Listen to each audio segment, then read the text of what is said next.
Welcome to the Fear and Greed Afternoon Report for Thursday, the 15th of June, 2023. I'm Sean Aylmer. Every afternoon, we've got the 5 stories that happened today that you need to know about.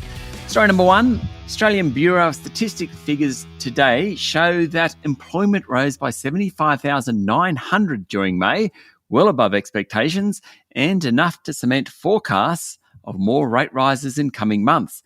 Market economists expect a rise when the Reserve Bank Board meets next month, and possibly up to 3 more this year. Bond markets immediately sold off, pushing market interest rates higher. Traders now think there's a 60 to 65% chance of a 25 basis point hike in July. The Aussie dollar pushed back above 68 US cents. Story number 2, the S&P ASX 200 spiked in early trading today, fell ahead of the 11:30 a.m. labour force announcement, and then trended higher during the afternoon to finally finish up 0.2% to 7,175 points. Healthcare stocks were the worst performers, while tech stocks were the best. But all in all, it was a bit of a sanguine day on the market. In terms of the best large cap performers, Fortescue Metals jumped 3.6% and Rio Tinto was up 1.4%.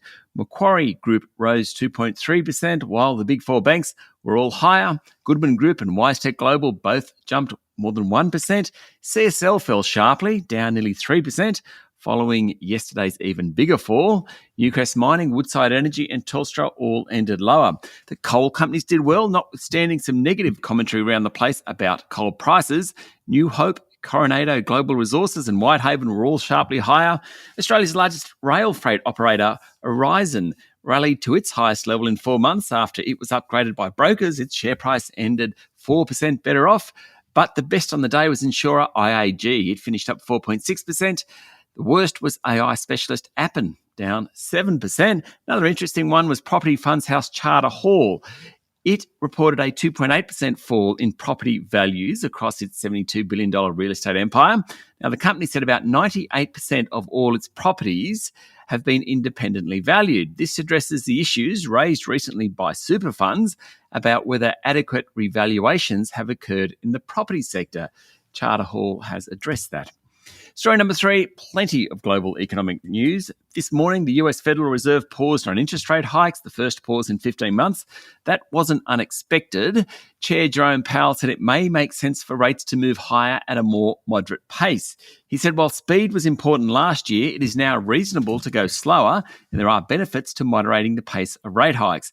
Meanwhile, China's economic recovery weakened last month as growth in industrial output and retail sales slowed. It came as authorities took further steps to lower interest rates in an effort to boost the world's second largest economy, and the New Zealand economy is officially in recession, with a 0.1% contraction in growth last quarter, following a 0.7% contraction in the December quarter.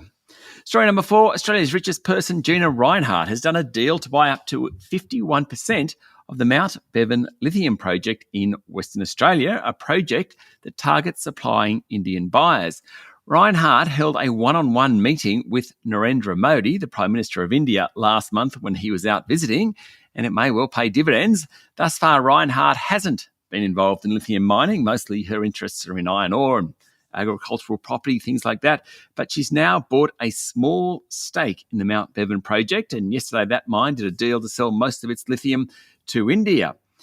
Rinehart has the option to take her stake to 51% if certain exploration and development milestones are hit. Will be very interesting to watch that one. And story number 5, the liquidator of collapsed builder Porter Davis Homes says that unsecured creditors owed more than $71 million are unlikely to be paid, but the Commonwealth Bank will probably be paid almost $33 million that it's owed. The findings mean that tradies and subbies that were hit by the company failure will be left empty-handed, and not all customers will be covered, as most of the funds in the $147.2 million collapse are not likely to be found again. The Melbourne-based home builder fell into the hands of liquidators Grant Thornton in March, leaving about 1,700 projects in limbo in Victoria and Queensland, with another 779 contracts signed. That's it for the afternoon report for Thursday, the 15th of June, 2023. Don't forget to hit follow on the podcast and find Fear and Greed on LinkedIn, Instagram, Twitter and Facebook. Join Michael Thompson and I tomorrow morning for the Fast 5 by Fear and Greed, the top 5 business stories you need to know in just 5 minutes. I'm Sean Aylmer. Enjoy your evening.